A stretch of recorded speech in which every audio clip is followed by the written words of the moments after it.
ओम शांति। आज 30 अप्रैल 2024 के बाबा के अनमोल मधुर महावाक्य सुनेंगे। आज की मुरली में बाबा कहे, तुम बच्चों के याद का आधार साइलेंस है और साइलेंस का अनुभव करने के लिए अंतर्मुखी होना आवश्यक है।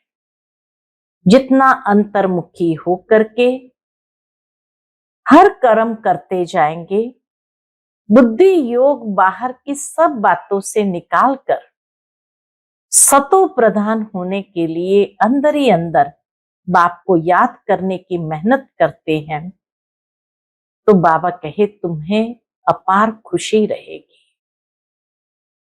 साथ ही साथ हद से बुद्धि योग निकाल करके बेहद में ले जाना है। पोतामिल को चेक करना है अंतर्मुखी होकर के कि सारा दिन हमने बाप को कितना याद किया, कोई भूल तो नहीं की। तो बाबा कहे अंतर्मुखता का गुण इस ज्ञान मार्ग में प्रथम है, क्योंकि उसी से ही हम अपनी उन्नति कर सकते हैं। तभी कहा जाता है अंतर्मुखी सदा सुखी, बाह्यमुखी सदा दुखी। तो सुनते हैं आज के बाबा के अनमोल मधुर महावाक्य। ओम शांति।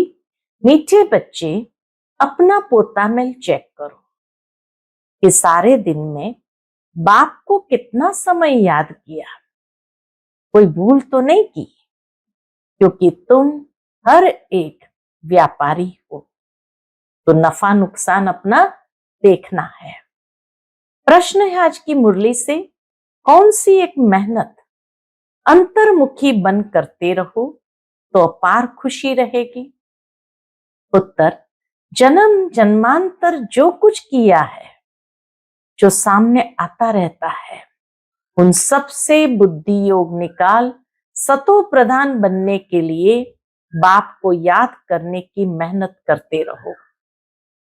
चारों तरफ से बुद्धि हटाए अंतर्मुखी बन बाप को याद करो।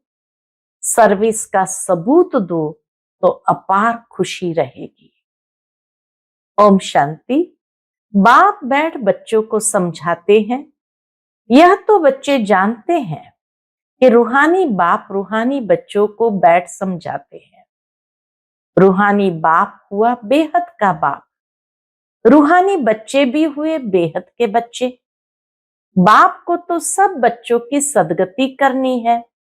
इस द्वारा, इन बच्चों द्वारा विश्व की सदगति करनी है। बाबा को सदगति करनी है, किसके द्वारा? हम बच्चों के द्वारा। सारे विश्व के बच्चे तो यहां आकर नहीं पढ़ते हैं, नाम ही है ईश्वरीय विश्वविद्यालय। मुक्ति तो सबकी होती ही है। मुक्ति कहो, जीवन मुक्ति कहो, मुक्ति में जाकर फिर भी सबको जीवन मुक्ति में आना ही है। तो ऐसे कहेंगे सभी जीवन मुक्ति में आते हैं वाया मुक्ति धाम। एक दो के पीछे आना ही है पार्ट बजाने, तब तक मुक्ति धाम में ठहरना पड़ता है। बच्चों को अब रचयिता और रचना का मालूम पड़ गया है। ये सारी रचना अनादि है, रचयिता तो एक ही बाप है। ये जो भी सभी आत्माएं हैं, सब बेहद के बाप के बच्चे हैं। जब बच्चों को मालूम पड़ता है तो वही आकर योग सीखते हैं।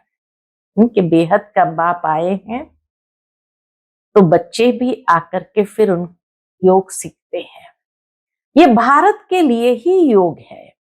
बाप आते भी भारत में है, भारतवासियों को ही याद की यात्रा सिखलाकर पावन बनाते हैं और नॉलेज भी देते हैं कि यह सृष्टि का चक्र कैसे फिरता है। यह भी बच्चे जानते हैं। रुद्रमाला भी जो गाई और पूजी जाती है, सिमरण की जाती है, भक्त माला भी है। एक रुद्रमाला है, एक भक्त माला भी। ऊंचे ते ऊंच भक्तों की माला है। हाँ, कौन से भक्त? दुनिया में तो अनेक भक्त है, लेकिन माला किसकी बनती है? जो ऊंचे के ऊंचे भक्त हो, उनकी माला है।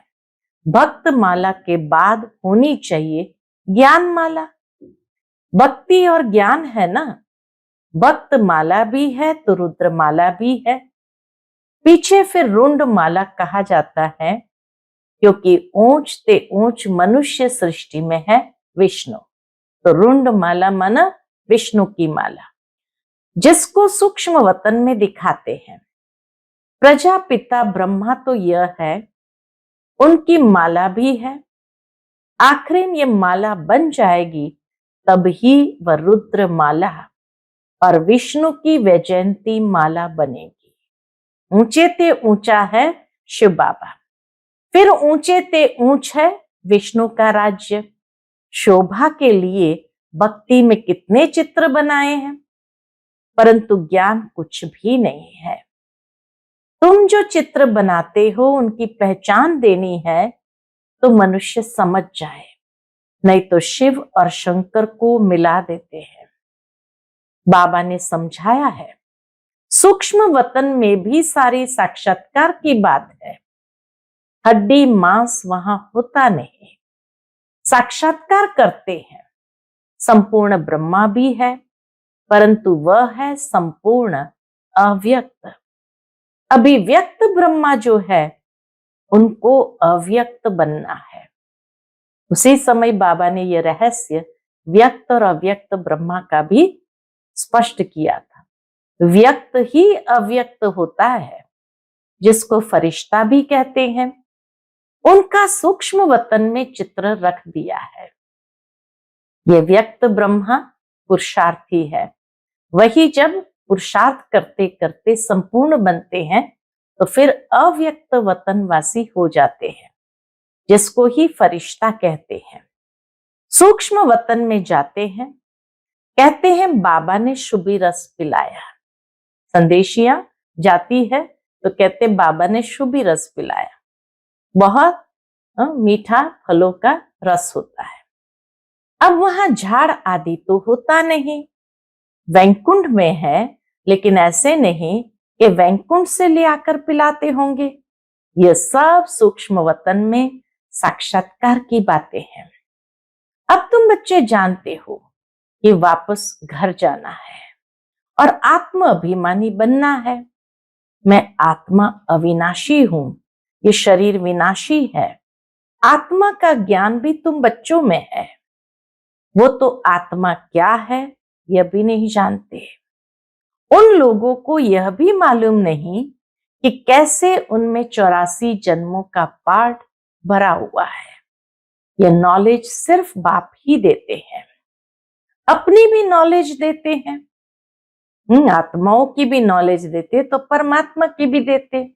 तमो प्रधान से सतो प्रधान भी बनाते हैं। बस यही पुरुषार्थ करते रहो। हम आत्मा है, अब परमात्मा के साथ योग लगाना है। सर्वशक्तिमान पतित पावन एक बाप को ही कहते हैं। सन्यासी कहते हैं पतित पावन आओ। कोई तो ब्रह्म को भी पतित पावन कह देते हैं। अब तुम बच्चों को भक्ति का भी ज्ञान मिलता है कि भक्ति कितना समय चलती है, ज्ञान कितना समय चलता है। ये बाप बैठ समझाते हैं।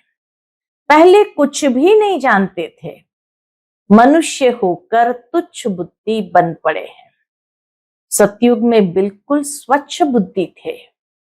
कितने उन्हों में दैवी गुण थे। तुम बच्चों को दैवी गुण भी जरूर धारण करने हैं। कहते हैं ना, यह तो जैसे देवता है। बल साधु संत महात्मा को लोग मानते हैं, परंतु वह दैवी बुद्धि तो नहीं है। रजोगुणी बुद्धि हो जाते हैं। राजा रानी प्रजा है ना, राजधानी कब और कैसे स्थापन होती है यह दुनिया नहीं जानती। यहां तुम सब नई बातें सुनते हो, तो माला का भी राज समझाया है। बाबा ने माला का भी राज समझाया है। ऊंच ते ऊंच है बाप, उनकी माला ऊपर में है। रुद्र वह है निराकार। फिर साकार लक्ष्मी नारायण, उनकी भी माला है। ब्राह्मणों की माला अभी नहीं बनती, अंत में तुम ब्राह्मणों की माला भी बन जाती, क्योंकि अभी ऊपर नीचे होते रहते हैं, इसलिए ब्राह्मणों की माला नहीं बनती है। इन बातों में जास्ती प्रश्न उत्तर करने की जरूरत नहीं है। मूल बात है अपने को आत्मा समझ परम पिता परमात्मा को याद करो, ये निश्चय पक्का चाहिए। मूल बात है पतितों को पावन बनाना। सारी दुनिया पतित है, फिर पावन बनना है। मूल वतन में भी सभी पावन है, तो सुखधाम में भी सब पावन है। तुम पावन बनकर पावन दुनिया में जाते हो, गोया अब पावन दुनिया स्थापन हो रही है। ये सब ड्रामा में नूंद है। बाप कहते सारे दिन का पोता मिल देखो, कोई भूल तो नहीं हुई। अपनी चेकिंग जरूर करनी है, तो देखो कोई भूल तो नहीं हुई। व्यापारी लोग मुरादी संभालते हैं, यह भी कमाई है। तुम हर एक व्यापारी हो, बाबा से व्यापार करते हो, अपनी जांच करनी है हमारे में कितने दैवी गुण है, कितना बाप को याद करते हैं, कितना हम अशरीरी बनते जाते हैं। हम अशरीरी आए थे, फिर अशरीरी बनकर जाना है। अभी तक सब आते ही रहते हैं, बीच में जाना तो एक को भी नहीं है। जाना तो सबको इकट्ठा है। बल सृष्टि खाली नहीं रहती। गायन है राम गयो रावण गयो, गयो बहु परिवार, परंतु रहते दोनों है। एकदम खाली नहीं हो जाती ये सृष्टि, धीरे धीरे जाते हैं, फिर नई आत्माएं भी उतरती जाती। रावण संप्रदाय जाता है तो फिर लौट कर नहीं आता, बाकी यह बच जाते हैं। यह भी आगे चलकर सब साक्षात्कार होना है। कौन बच जाते हैं? तो बाबा कहे आगे चल करके सब साक्षात्कार होना है। ये जानना है कि नई दुनिया की कैसी स्थापना हो रही है, पिछाड़ी में क्या होगा, फिर सिर्फ हमारा ही धर्म रह जाएगा। सतयुग में तुम राज्य करेंगे, कलयुग खत्म हो जाएगा, फिर सतयुग को आना है। अभी रावण संप्रदाय और राम संप्रदाय दोनों है। संगम युग पर ही यह सब होता है। अभी तुम यह सब कुछ जानते हो। बाप कहते हैं बाकी जो कुछ राज है वह आगे चलकर धीरे धीरे समझाते रहेंगे। आगे चलकर बाबा सब समझाते रहेंगे। जो रिकॉर्ड में नूंद है वह खुलता जाएगा। आत्मा के रिकॉर्ड में जो जो बातें नूंद है वो सब खुलते जाएंगे, तुम समझते जाएंगे। इन एडवांस कुछ भी नहीं बताएंगे बाबा, इन एडवांस तो कुछ भी नहीं बताएंगे। यह भी ड्रामा का प्लान है। रिकॉर्ड खुलता जाता है, बाबा बोलता जाता है, तुम्हारी बुद्धि में ये सब बातों की समझ बढ़ती जाती है। जैसे जैसे रिकॉर्ड बचता जाएगा वैसे वैसे बाबा की मुरली चलती जाएगी। ड्रामा का राज सारा भरा पड़ा है। बाबा की बुद्धि में, परमात्मा की बुद्धि में भी ड्रामा का राज सारा भरा पड़ा है। ऐसे नहीं रिकॉर्ड से सुई उठाकर बीच में रख सकते हैं। ग्रामोफोन में पहले ऐसे होता था, जो ग्रामोफोन पर गीत बजाते थे तो रिकॉर्ड की सुई उठाई और बीच में रख दिया, तो जहां से जो गाना सुनना चाहते थे वो सुन सकते थे।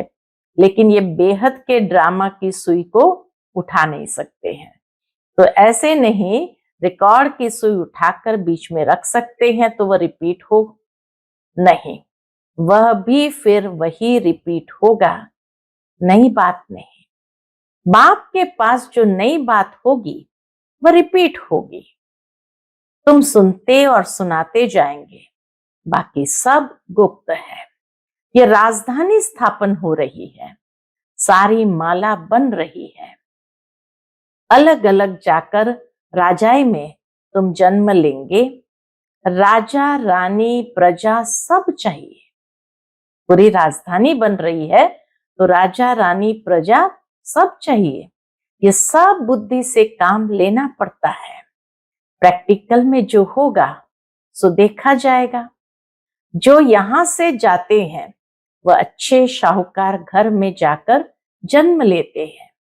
अभी भी तुम्हारी वहां बहुत खातरी होती है। इस समय भी रत्न जड़ित चीजें सबके पास होती है, परंतु उन्होंने इतनी पावर नहीं है। पावर तुम्हारे में है। तुम जहां जाएंगे वहां अपना शो करेंगे। तुम तो ऊंच बनते हो तो तुम जाकर वहां दैवी चरित्र दिखाएंगे। आसुरी बच्चे जन्मते ही रोते रहेंगे। बाबा कहे तुम जहां जन्म लेंगे वहां अपना शो करेंगे, दैवी चरित्र दिखाएंगे। और आसुरी बच्चे जन्मते ही रोते रहेंगे, गंदे भी होते हैं।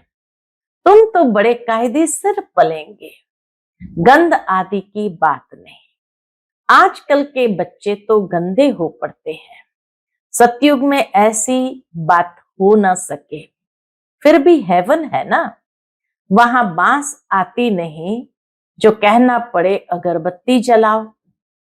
बगीचों में बहुत खुशबूदार फूल होंगे, यहाँ के फूलों में इतनी खुशबू नहीं है। फूल बड़े बड़े दिखाई देंगे लेकिन खुशबू नहीं है। वहां तो हर एक चीज में 100% खुशबू रहती है, यहां तो 1% भी नहीं है। वहां तो फूल भी फर्स्ट क्लास होंगे। यहां भल कोई कितना भी शाहूकार हो तो भी इतना नहीं, स्वर्ग जितना नहीं। वहां तो किस्म किस्म की चीजें होंगी। बर्तन आदि सब सोने के होंगे। जैसे यहाँ के पत्थर, वहां फिर सोना ही सोना। रेती में भी सोना होता है। बताओ, रेती भी जैसे चमकती रहेगी, सोना ही सोना। विचार करो कितना सोना होगा।